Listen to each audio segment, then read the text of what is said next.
नमस्कार, संगीता's किचन में आपका स्वागत है।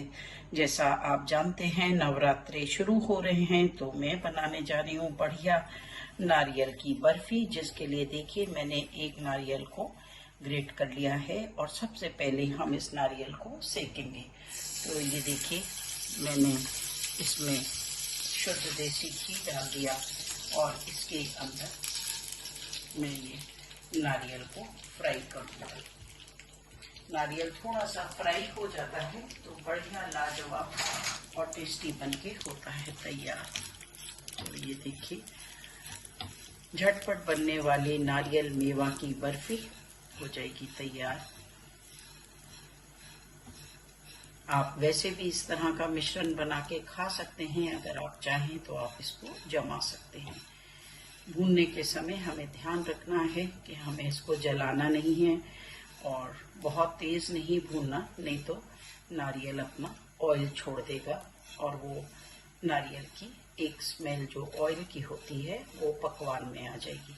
तो बिल्कुल धीरे धीरे हम इसको फ्राई करेंगे।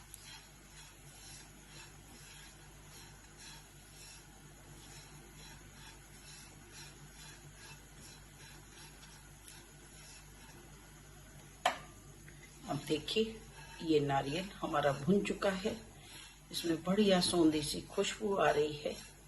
तो अब मैं इसको बाहर निकालूंगी। एक बोल के अंदर मैं इसको ट्रांसफर कर दूंगी। तो देखिए अब मैंने थोड़ा सा शुद्ध घी और इसके अंदर डाल दिया और मैं ये काजू को इसके अंदर भूनूंगी। हमें सभी ड्राई फ्रूट्स जो इसमें इस्तेमाल करने हैं उसको हम थोड़ा थोड़ा भूनेंगे। सबसे आखिर में मैं खरबूजे के बीज को भूनूंगी क्योंकि वो बहुत चटकते हैं। ये काजू हमारे भुन चुके हैं तो ये भी मैं एक अलग कटोरी में निकाल लूंगी, क्योंकि थोड़ा सा हमें मिक्सी में ये सभी ड्राई फ्रूट्स को दरदरा करना पड़ेगा। इस तरह से काजू बहुत ही जल्दी फ्राई होते हैं, इसलिए हमें सावधानी बरतनी पड़ेगी कि हम जल्दी जल्दी झटपट इसको निकाल लें। तो ये कुछ काजू मेरे नीचे भी गिरते जा रहे हैं, पर कोई बात नहीं। हम इस तरह से ये काजू को निकालने के बाद इसमें डाल देंगे थोड़े से बादाम। आप जब भी कोई मिठाई बनाते हैं तो आपको पता होगा कि हम जो भी ड्राई फ्रूट्स हैं उसको हल्का सा फ्राई ज़रूर करते हैं, इससे इसका स्वाद दुगना हो जाता है। तो बस बादाम को भी मैं हल्का सा रोस्ट करूँगी। घी का एक लाजवाब स्वाद आ जाता है और बहुत ही स्वादिष्ट बनके ये होता है तैयार। तो देखिए ये बादाम भी हो गए फ्राई। बहुत अच्छी खुशबू आती है सारे ड्राई फ्रूट्स में से, और जब भी आप किसी भी मेवा में इसको डालेंगे नवरात्रि में तो आप ड्राई फ्रूट्स वैसे भी रोस्टेड बादाम खा सकते हैं सेंधा नमक डाल के, और सभी ड्राई फ्रूट्स को आप इस तरह से इस्तेमाल कर सकते हैं। और देखिए अब इसी घी के अंदर मैं फ्राई करूँगी ये खरबूजे के बीज।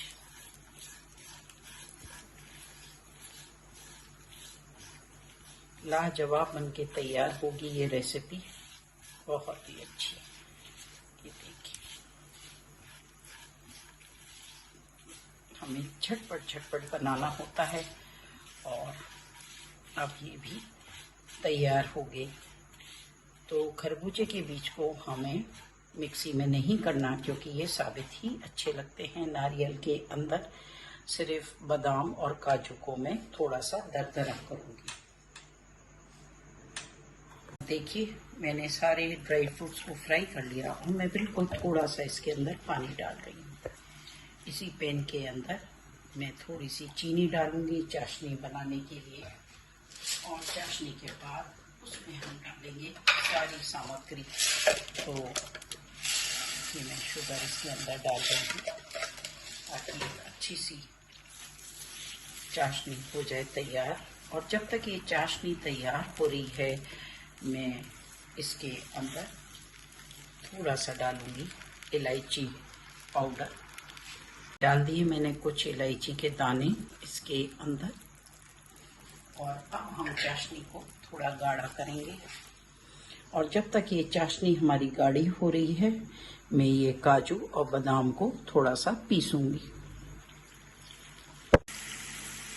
अब आप देखिए कि चाशनी बिल्कुल हो गई है गाढ़ी और बिल्कुल एक तार की। अगर मैं इसको देखूं तो बिल्कुल एक तार यहाँ पे बनना शुरू हो गया। बस हमें बहुत गाढ़ा नहीं करना, नहीं तो ये जम जाएगा। और इसी समय पे अब मैं डाल दूँगी इसके अंदर ये भुना हुआ नारियल। गैस को हम कर देंगे बिल्कुल धीरे और इसमें मैं डाल रही हूँ ये काजू बादाम।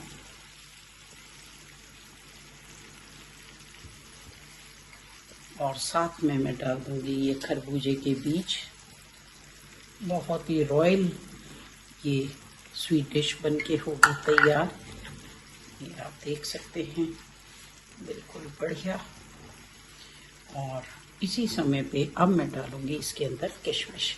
किशमिश हम पहले नहीं डालते क्योंकि ये हीट से थोड़ी फूल जाती है, तो किशमिश हमेशा हम लास्ट में डालते हैं।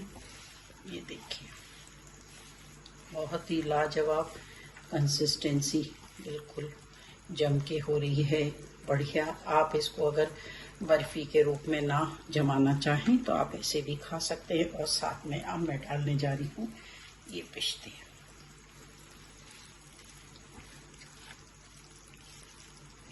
माता रानी का भोग है और आप लोग व्रत में इसको खाइए और मुझे बताइए आपको ये झटपट बनने वाली रेसिपी कैसी लगी।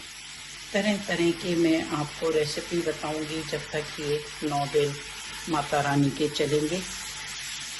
और आप एंजॉय करिए अपना फास्ट और ध्यान रखिए कि कुछ हेल्दी ड्रिंक्स भी आप ले सकते हैं इसके साथ में, एप्पल जूस या संतरे का रस, ताकि आपकी सेहत पे कोई बुरा असर ना आए। तो देखिए, ये हो गई बिल्कुल तैयार। अब मैं इसको ट्रांसफ़र करूंगी एक ग्लास बोल के अंदर, जिसको मैंने ग्रीस करके रखा है पहले से। तो ये देखिए आप, शानदार मिश्रण सभी मेवा का भरपूर बनके हो गया तैयार। तो अब मैं इसको ट्रांसफ़र करूंगी इसके अंदर।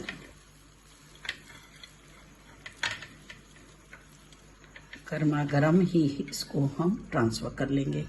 इसी तरह से हम लड्डू की भी रेसिपी बनाते हैं। और अगर आपको कुछ और बाइंडिंग डालनी है तो आप राजगिरी का आटा भी इसके अंदर यूज़ कर सकते हैं। मैंने ये बिल्कुल प्योर मेवा की बर्फ़ी बना के करी है तैयार। अब वाओ रेसिपी, थोड़ा सा इस तरह से इसको देखिए मैं दबा रही हूँ सारे कोनों से। और इसके ऊपर भी मैं थोड़ा सा गार्निशिंग करूँगी हमारे पिस्ते से। इस तरह से मैं सोच रही हूँ डायगनली पिस्तों को भी डाल दूँ। और चलिए अब मिलते हैं थोड़ी देर इस बर्फ़ी के ठंडे होने के बाद। तो मैंने आपसे 2 नवरात्रे की रेसिपी शेयर करी है। आने वाले समय में मैं और आपको स्वादिष्ट व्यंजन बताऊंगी।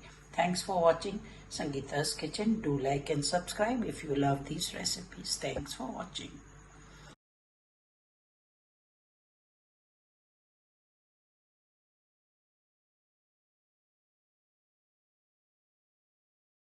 अब देखिए, ये बिल्कुल जम के नारियल की बर्फ़ी हो गई तैयार। तो मैं एक पूरा स्लैब इस तरह से निकाल के यहाँ रखूँगी और मैं एक और इसी तरह से काटूँगी।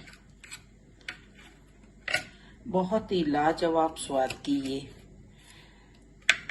तैयार होगी हमारी बर्फ़ी।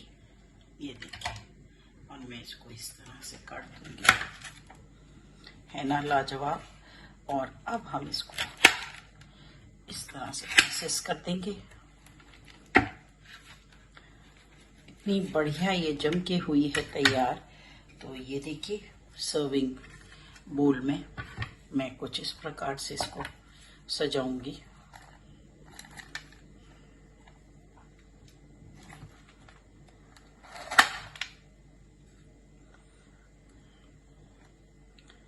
है ना बढ़िया। तो आप जरूर से ये ट्राई करिए।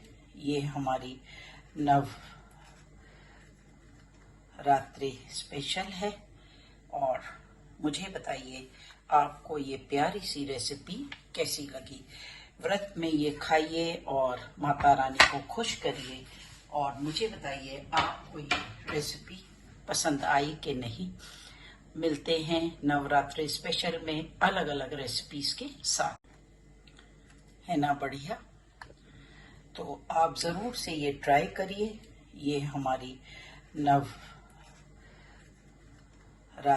स्पेशल है। और मुझे बताइए आपको ये प्यारी सी रेसिपी कैसी लगी। व्रत में ये खाइए और माता रानी को खुश करिए। और मुझे बताइए आपको ये रेसिपी पसंद आई कि नहीं। मिलते हैं नवरात्रि स्पेशल में अलग अलग रेसिपीज के साथ। Do give it a try. Thanks for watching Sangeeta's Kitchen. Do like and subscribe if you love these kitchen recipes.